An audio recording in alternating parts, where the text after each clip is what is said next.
నమస్తే నమస్తే అందరికీ నమస్కారం. ముందుగా మన honourable chief minister Revanth Reddy గారికి, నాకు పాలిటిక్స్ పెద్దగా తెలియదు కానీ స్టేజ్ మీద ఎంతోమంది పెద్దలు ఉన్నారు మన గవర్నమెంట్ నుంచి. పెద్దలందరికీ నా నమస్కారం. చరణ్ అన్నకి నమస్తే. చరణ్ అన్న తెలుసు కాబట్టి. International day against drug abuse అంటే ఇలాంటి డే పెట్టే అవసరం కూడా వచ్చిందా వరల్డ్ ఓవర్? నేను చిన్న బబుల్లో బ్రతుకుతా. నాకు నా ఫ్రెండ్స్ అంటే ముఖ్యం, మా అమ్మ నాన్న హ్యాపీనెస్ ముఖ్యం, డబ్బులు ముఖ్యం. హ్యాపీగా బతకాలి, కంఫర్టబుల్గా బతకాలి, నా చిన్న పని చేయాలి, ఇంక ఇవి చేసుకుంటా ఇంటికి వెళ్ళిపోతుంటా. బయట ఏం జరుగుతుందో పెద్దగా తెలియదు. నేను వైజాగ్లో పోర్ట్లో ఒకసారి షూట్ చేస్తున్నప్పుడు అక్కడున్న పోలీస్ ఆఫీసర్ నన్ను కలిసి ఇలా యాంటీ డ్రగ్ క్యాంపెయిన్ గురించి ఒక బయట ఇవ్వమన్నారు. అవుట్ ఆఫ్ రెస్పెక్ట్ ఇచ్చినా కానీ ఇది ప్రాబ్లం, ఆ 100 ప్రాబ్లం ఉన్నప్పుడు దీనికి బయట ఏంటి అనుకున్నా.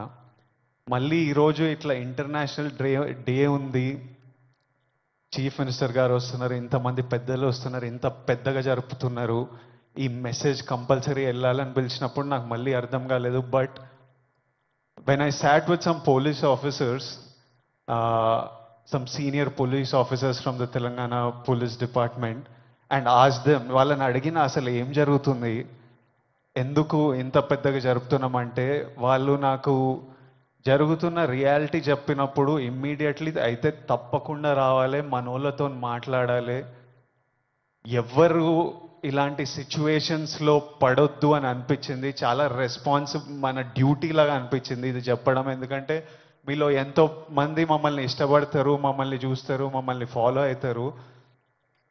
మనకి మన హెల్త్ ముఖ్యం. మనమంతా హ్యాపీగా హెల్తీగా ఉండాలి కదా. హెల్త్ లేకపోతే ఏం చేయలేము లైఫ్లో. మనం హెల్తీగా ఉండాలి, మన అమ్మ నాన్న గర్వంగా ఉండాలి, హ్యాపీగా ఉండాలి. అది ముఖ్యం కదా. Yes or no? డబ్బులు ముఖ్యం. డబ్బులు ఉంటే కంఫర్ట్ ఉంటుంది. ఎవడేమన్నా నేను చెప్తున్నా, నేను డబ్బులు లేని లైఫ్ చూసినా, డబ్బులున్న లైఫ్ చేసినా, success and money will always give you comfort. ఇవి ముఖ్యము. ఈ 3 మనకి హెల్త్ ఏదైనా ఇవ్వకపోతే, సక్సెస్ మనీ ఏదైనా ఇవ్వకపోతే, రెస్పెక్ట్ ఏదైనా ఇవ్వకపోతే దాంట్లో దిగడమే వేస్ట్. అది పెద్ద టైం వేస్ట్ పని. అది డ్రగ్స్ అనేది, why I'm talking to the youth, I think it's very important. 30 years వరకు నా పర్సనాలిటీ నాకే తెలియదు. 30 తర్వాత నేనెవరిని, నేను ఎలాంటి మనిషిని, అప్పటి వరకు చాలా ఇన్ఫ్లుయెన్స్ అవుతాం ఫ్రెండ్స్ వల్ల, పక్కనున్న సిచ్యువేషన్స్ వల్ల. రకరకాల సిచ్యువేషన్స్ అరౌండ్ అస్ మనని ఇన్ఫ్లుయెన్స్ చేస్తాయి. సో యంగ్ ఏజ్ ఉన్నప్పుడు మనం చాలా కేర్ఫుల్ ఉండాలి. ఎవ్రీ డెసిషన్, మీరు ఈ ఏజ్లో తీసుకుంటున్న ప్రతి డెసిషన్ మీ లైఫ్నే చాలా ఇంపాక్ట్ చేస్తుంది. అండ్ నాకు ఈ పోలీస్ ఆఫీసర్స్ ఏమన్నారంటే, it is even organised by countries out side India. ఎందుకంటే ఇండియాలో young population is huge.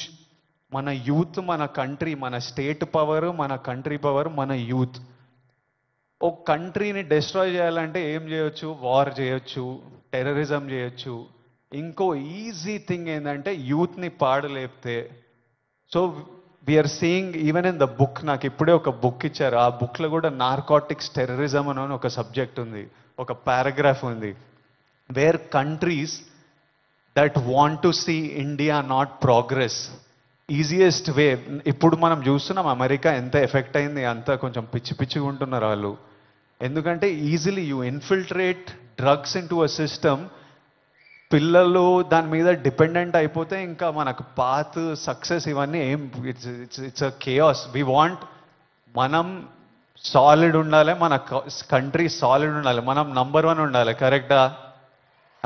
India number 1 ఉండాలంటే మనం వీటిని మన దేశం దగ్గర, మన ఫ్రెండ్స్ దగ్గర, మన ఫ్యామిలీ దగ్గర ఎక్కడ రానియకూడదు. This is a temporary high. Drugs ఎవడో ఇంకా పోలీస్ ఆఫీసర్ ఏమంటుండే అంటే, అరే ఒక్కసారి ట్రై చేయని అలవాటు చేసే బ్యాచ్ ఒకటి ఉందంట. కొంతమంది ఏమనుకుంటారంటే ఒక్కసారి ట్రై చేసి చూద్దాం తర్వాత ఆపేద్దామని. కానీ ఒక్కసారి అటు వైపు వెళ్తే మళ్ళీ తిరిగి రావడం చాలా కష్టం. సో ఆ ఫస్ట్ స్టెప్పే కట్ ఆఫ్ చేసేయండి. అసలు ఎవరైనా మన చుట్టుపక్కల అంటే రకరకాల మనుషులను కలుస్తుంటాం, ఒక్కొక్కరికి ఒక్కొక్క అలవాట్లు. అట్లాంటి వాళ్ళు ఉంటే ఫస్ట్ మనం వాళ్ళకి చెప్పాలి, వద్దు, వాళ్ళ మంచి కూడా చెప్పాలి. వాళ్ళు వినకపోతే వాళ్ళ నుంచి డిస్టెన్స్ మెయింటైన్ చేయడం బెటర్, మనం ఎఫెక్ట్ కాకూడదు. నేనేమంటా అంటే, if you are chasing a high in life, మంచిగా వర్కౌట్ చేస్తే నాకు హై అనిపిస్తుంది. బాడీ ఫిట్గా ఉండి బట్టలు మంచిగా పడితే మజా వస్తుంది, ఓ హై అనిపిస్తుంది. నాకు డబ్బులు సంపాదించినప్పుడు ఓ హై వస్తుంది, డబ్బులు ఖర్చు పెట్టినప్పుడు ఓ హై వస్తుంది, డబ్బులు ఒకరికి ఇచ్చినప్పుడు ఓ హై వస్తుంది, నచ్చిన పని చేసి అది సక్సెస్ అయినప్పుడు అది క్రేజీ హై వస్తుంది. ఇవన్నీ మనకి ఇన్ ది ఎండ్ పనికొచ్చేటివి. నాకు లైఫ్ లాంగ్ ఇవి నాతో పాటు ఉంటాయి. ఎక్కడున్నా నాకు సపోర్టివ్, నా కెరియర్, నా బ్యాంక్ అకౌంట్, నా హ్యాపీనెస్, నా హెల్త్ నాకు ఆల్వేస్ నాకు సపోర్టివ్ ఉంటాయి. సో ఐఎమ్ సేయింగ్, డ్రగ్స్ ఇవన్నీ అసలు టైం వేస్ట్, మీ లైఫ్ని అసలు నాశనం చేసే పనులు. హై కావాలంటే go work out solidly, have a great body, have great friends, chase success, chase money, chase ambition. Chase these highs and the society will respect you. You will do very well. మీ parents గర్వపడతారు. Next మీ పిల్లలు, మీ అందరికి పెళ్ళిళ్ళు అయిన పిల్లలు పుట్టినప్పుడు వాళ్ళంతా హ్యాపీ ఉంటారు. So chase the success. That's all I have to say. Lots of love. Thank you all. Lots of love from me. Thank you. Bye.